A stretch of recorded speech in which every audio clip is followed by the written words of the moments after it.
दोस्तों, एक बार एक महात्मा जंगल में अपनी साधना में लीन थे।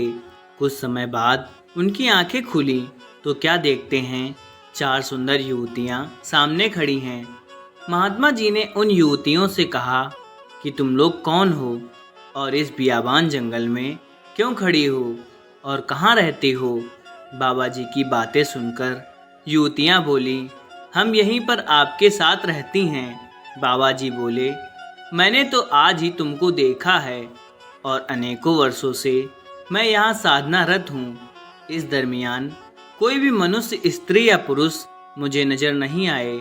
मुझे खुलकर साफ साफ बताओ, तुम कौन हो और मेरे पास कहाँ रहती हो। तब उनमें से एक बोली, बाबा मैं बुद्ध हूँ और मेरा निवास मस्तिष्क में है, मैं वहीं रहती हूँ।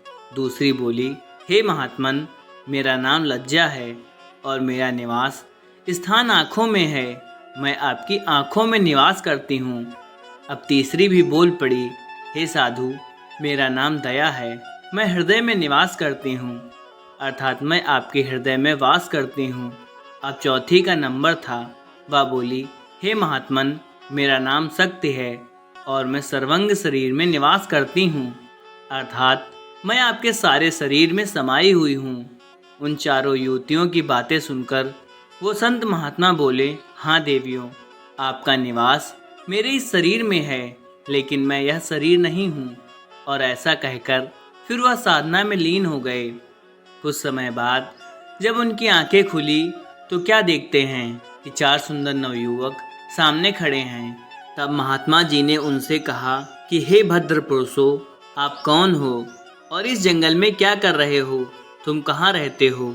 तब चारों युवक बोले, हम सब आपके पास रहते हैं। तब महात्मा जी ने प्रश्नवाचक दृष्टि से उन सब की तरफ देखा तो उनमें से एक बोला, हे महात्मन, मेरा नाम क्रोध है, मैं मस्तिष्क में निवास करता हूँ। इस पर महात्मा ने कहा कि मस्तिष्क में तो बुद्धि रहती है। इस पर क्रोध ने कहा, हे महात्मा, जब मैं आ जाता हूँ तो बुद्धि चली जाती है, अर्थात क्रोध के समय बुद्धि नष्ट हो जाती है। अब दूसरा युवक बोला, हे महात्मा, मेरा नाम काम है और मेरा निवास स्थान आँखों में है। इस पर महात्मा बोले, आँखों में तो लज्जा रहती है। हाँ, आपने ठीक कहा, जब मैं आ जाता हूँ तो लज्जा शर्म चली जाती है और मनुष्य माँ, बहन, पत्नी की पहचान खो देता है। फिर तीसरे भद्र पुरुष ने कहा, महात्मा, मेरा नाम लोभ है और मैं हृदय में निवास करता हूँ, परंतु हृदय में तो दया निवास करती है। संत बोले, फिर तुम कैसे महात्मा। महात्मा बोले, इस पर लोभ ने कहा कि जब मैं आ जाता हूँ तो दया दूर चली जाती है। अब चौथे की बारी थी। उसने कहा, मेरा नाम मोह है, मैं संपूर्ण शरीर में निवास करता हूँ, परंतु शक्ति के सामने तुम कैसे ठहरते हो। नहीं महात्मा, मेरे आने पर शरीर शक्तिहीन हो जाता है। महात्मा जी ने कहा, तुम सबने ठीक कहा, तुम सब मेरे शरीर में ही वास करते हो, परंतु मैं यह शरीर नहीं हूँ, मैं इन सबसे परे अलग हूँ। ऐसा कहकर पुनः अपनी साधना में तल्लीन हो गए।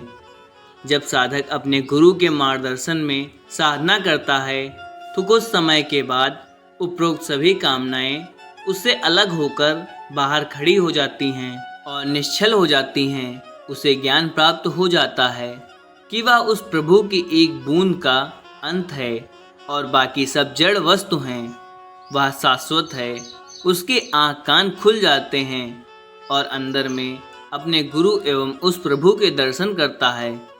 तभी तो कहा है, गुरु गोविंद दो खड़े, काके लागो पाएं, बलिहारी गुरु आपकी, गोविंद दियो बताए। तो दोस्तों, आज की हमारी स्टोरी अच्छी लगी हो तो लाइक शेयर ज़रूर करें और इस तरह का वीडियो पाने के लिए हमारे चैनल भक्तों की पुकार भक्ति साधना को सब्सक्राइब करना ना भूलें।